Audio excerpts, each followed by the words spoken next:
brutal new ad hits Donald Trump where it hurts by exposing the disturbing dynamic between Trump and Elon Musk in a way which is equal parts hilarious and terrifying. And we have to talk about it, but before we do, if you end up liking this video and you want to support the channel, please be sure to hit the like, subscribe, and alert bells before you go. Alright friends, before I show you this new ad from the Lincoln Project, I just want to remind you that we are in serious jeopardy of falling under a shadow premiership or prime ministership of Elon Musk, who number one holds no official formal position in the federal government yet and has not been elected by anybody anywhere at any time to hold public office.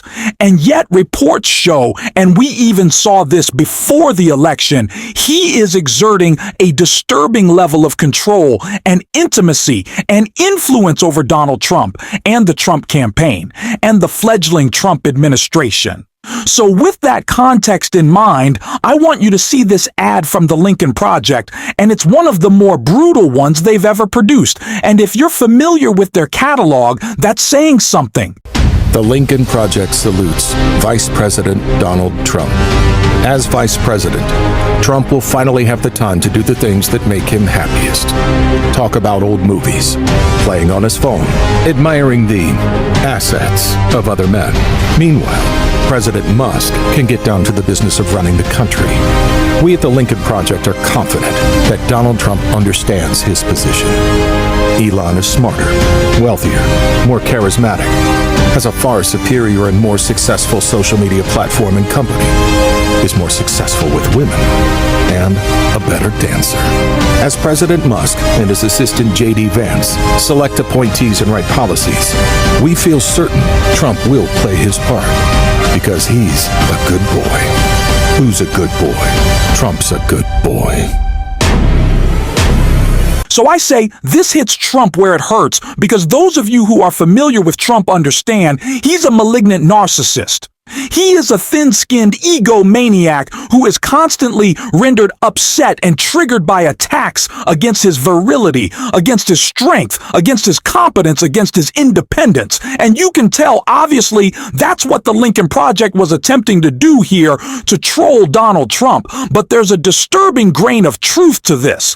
This is something that many people fear. And so we're going to look at some articles to really, substantiate the concerns and the strange dynamic between Musk and Trump. And we're going to start with Axios here, because they've put together quite cutely a friendship timeline, why Musk and Trump could drift apart. So we're going to look at this. Musk's alliance with Donald Trump shaped the 2024 election and its aftermath, but longtime observers of both men doubt their honeymoon can last. The Trump-Musk power duo could fall out over appointments, competing interests, or just jealousy over sharing the spotlight. The two powerful men share an ego-driven temperament and view themselves as immune to the rules and norms which constrain others, as Axios' Mike Allen and Jim Vaughn. High report the relationship has had many ups and downs. Musk-backed Florida Governor Ron DeSantis' failed bid in the GOP's 2024 primary, which Dan Santis launched during a glitch-ridden live interview on Twitter in May of 2023. Not sure you all remember that.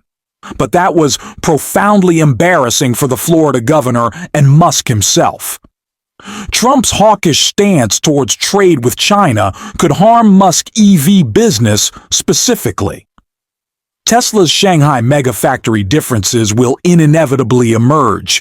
Sarah KPS Professor of Law and Director of Tech Policy at the Cornell Brooks School of Public Policy told Axios, quote, "We now have a situation where neither of them has played number two, where in Trump's domain of a public sector environment." And so Musk is having to be something other than a number one KP. Said here's a timeline of Musk's support of Trump in 2024, leading the ex-owner to becoming the most powerful unelected man ever. And again, more on that in a minute. March 6, Musk said that he won't donate to a candidate in the presidential election. Spoiler alert, he lied his ass off. That wasn't true. July 13th, Trump in Musk endorsed Trump on X minutes after Trump was ushered off stage by Secret Service agents at a rally in Pennsylvania. July 16th, the Wall Street Journal reported that the Tesla and Space CEO said that he would commit around $45 million a month to a new pro-Trump super PAC called America. Musk called it fake news on X later that day. August 12th, Musk hosted Trump on X for a conversation that turned into an extension of a campaign speech, where he suggested that Trump should form a commission focused on government efficiency and appoint him to it. August 19th, Musk posted, "I am willing to serve."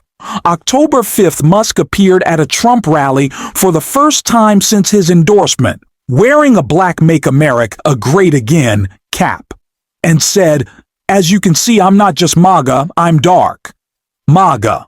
October 19th, Musk announced that he would give away $1 million a day to voters in swing states who've signed a petition from his America PAC to support free speech and the right to bear arms. November 6th, Trump was declared the winner of the presidential election, and Musk spent election night with Trump at Mar-a-Lago.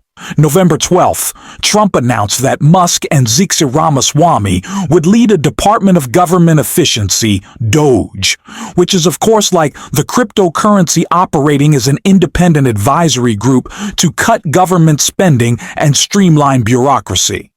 November 16th, Moose said in a post on X that Howard Lutnick would enact change as Treasury Secretary, contrasting him with Scott Bennett, a potential Trump pick for the role whom he called a, quote, business's usual choice. November 17th, Trump's pick of Republican Brendan Carr to lead the FCC won. Trump Musk's approval for Carr's attacks on what he called censorship by social media platforms.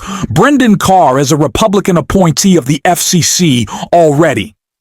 He was reappointed. He was first appointed by Trump, then reappointed by President Biden, and he is seen as very, very, very friendly to Musk's, business interests, and there's extensive reporting on this.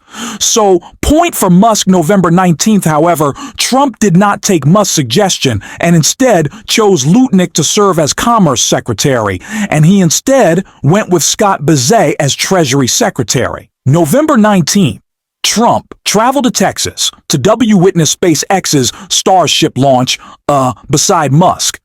Okay, Musk has helped shape the political discourse on X, with users encountering his and other conservative-leaning accounts more frequently since his endorsement of Trump, a New Clean, and University of Technology study fins. Okay, so we'll talk about that. However, there's also reporting to suggest that the bromance is tenuous, and so The Guardian is writing about this as well. But perhaps no figure better captures the cartoonish nature of Trump's staffing philosophy than Elon Musk, the literal richest man on earth, who has somehow grabbed the wheel of a presidential transition that's navigating the road ahead about as well as one of his Teslas, from offering his 2 cents on presidential appointments to joining calls with the Ukrainian president to adjudicating the race for Senate Majority Leader via an X poll. The man who broke Twitter now has his sights set on breaking the federal government.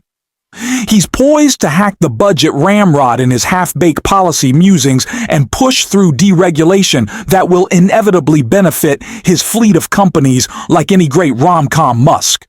And Trump got off to a rocky start 2 years ago before he donned a dark MAGA. Dark Gothic. MAGA cap himself, Musk was urging Trump to hang up his hat, and Musk was calling. And Trump was calling Musk to chicken to buy Twitter. But then Musk did buy Twitter, and he began diligently turning it into a bastion of right-wing misinformation called X. The arc of this entanglement reached its inevitable conclusion when Musk rewired the platform's algorithm to promote his own conspiracies about immigrants and election interference, while also giving free advertisement to Trump to the tune of 2 billion views, though Trump was already the first major party nominee to own a social media platform. In Truth Social, he now essentially leases a second one for free, while Trump received support from the Musk, his support.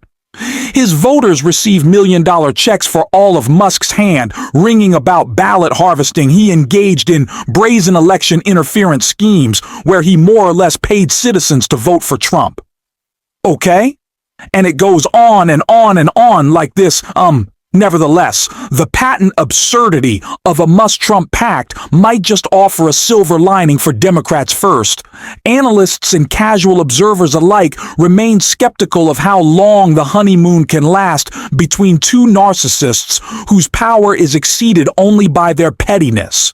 Their relationship, like Trump's coalition at large, is perilous and fragile. Second DOA's recommendations are just that, non-binding.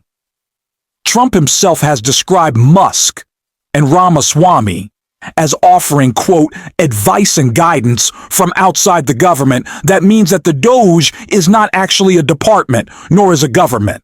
So its proposals can be dispensed with efficiency. This cuts both ways. The few worthy populist ideas that could expand Trump's admin, the Trump administration's appeal-like rating in the Pentagon, will never get past a Republican House of Representatives. And if they dare touch entitlements like Social Security, Medicare, and Medicaid, there won't be a Republican House much longer. Musk is clearly attempting to emulate Trump's governing style, but Trump has consistently proven a more effective hux than head of state. So that's another article Rolling Stone has talked about. The reports about Musk potentially overstaying his welcome at this moment. Musk is a protected man in Trump world, in the good graces of key members of the Trump family, Tucker Carlson and other Maville luminaries, and the president-elect. Even though a few short months ago Trump was privately trashing Musk as boring and awkward, it's also true, as multiple news outlets have reported lately, that a number of top aides and confidants in Trump's orbit have grown visibly annoyed at what they view as Musk's overstepping and ham-fisted meddling in the second Trump administration as it takes shape, when that was already the case in Trump's first administration. But this one could put that one to shame, food for thought in the meantime. And if you want to help boost this video and you enjoy, you can hit that subscribe button. You can leave a like on this video. And if you're stuck around to the end, you can drop a blue heart in the comments or just say, hi, thank you for your support. And until next time, I'll see you soon.